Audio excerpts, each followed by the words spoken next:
তো সম্প্রতি সময় থেকে এবং পূর্বেকারও কিছু কন্ট্রোভার্সিতে জড়িয়েছিলেন আমাদের আবু ওবায়দা ভাই। তো ওনার মিউজিকটা আমি এখানে একটু ফরেন্সিক করে দেখার চেষ্টা করব যে আসলে ওনার যে কন্ট্রোভার্সি যে জিনিসটা সেটা হচ্ছে উনি ওনার গানে বা ওনার ইসলামিক সঙ্গীতে বাদ্যযন্ত্রের ব্যবহার করে থাকেন যেটা কিনা ইসলামে হারাম করা হয়েছে। তো আমি এখানে হালাল হারামের প্রশ্নে একেবারেই যাচ্ছি না, আমি জাস্ট একটু ভেরিফাই করার চেষ্টা করবো যে উনি আসলেই ওনার মিউজিকে বাদ্যযন্ত্রের ব্যবহারটা করেন কিনা। তো চলেন কথা না বাড়িয়ে শুরু করি। তো প্রথমে আমি ওনার ফাইলটা এখান থেকে আমার টাইম লাইনে রেখেছি, অর্থাৎ টাইম লাইনে রাখার পরে এখান থেকে আমি জাস্ট অ্যাজ ইউজুয়াল পদ্ধতিতে আমি এটাকে আইসোলেট করে নিব।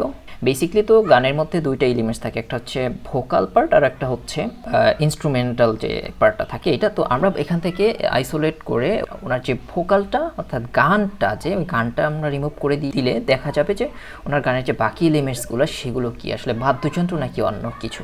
তো সেটা করার জন্য আমি এখানে রিমুভ ভোকালে ক্লিক করলাম। ওনার ভোকালটা কিন্তু রিমুভ হয়ে গিয়েছে। হ্যাঁ, তো এখন আমরা একটু এখান থেকে একটু শুনে দেখি। এখানে কিন্তু কোনো ওনার গানের পার্টটাই নেই। তো ওনার ভয়েসটা রিমুভ করার পরে আমরা বেশ কিছু অডিও ইনস্ট্রুমেন্টের সাউন্ড শুনতে পাই যেটা ওনার মিউজিকে ব্যবহার করা হয়েছিল। অ্যান্ড এটা নিয়েই কিন্তু নেটিজেনদের মাঝে একটা কন্ট্রোভার্সি তৈরি হয়েছিল যে আবু ওবায়দার গান আসলে হালাল, শোনা হালাল কি হারাম না।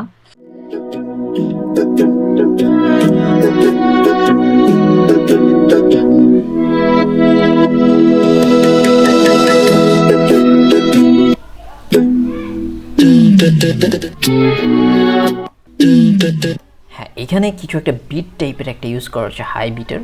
তো কপিরাইটের কারণে আমি কন্টিনিউসলি শোনাতে পারছি না। আমি আবার একটু সামনের দিকে যাব।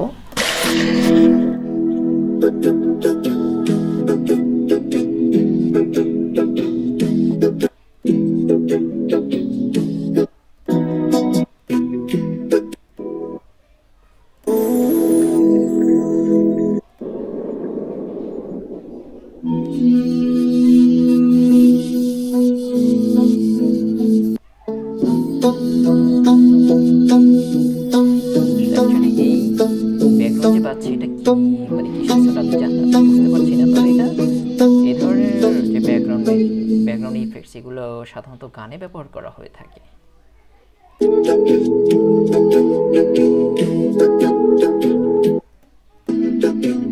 তবে তবে একটা জিনিস পরিষ্কার যে উনি তবলা টাইপের কিছু একটা ব্যবহার করেছেন ওনার মিউজিক।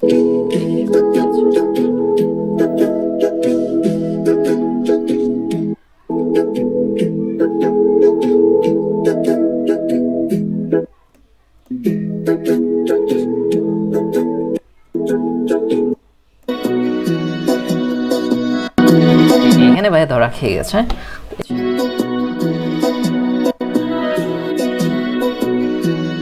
একদম শেষের দিকে ভিজুয়াল একটু মারাত্মক ছিল।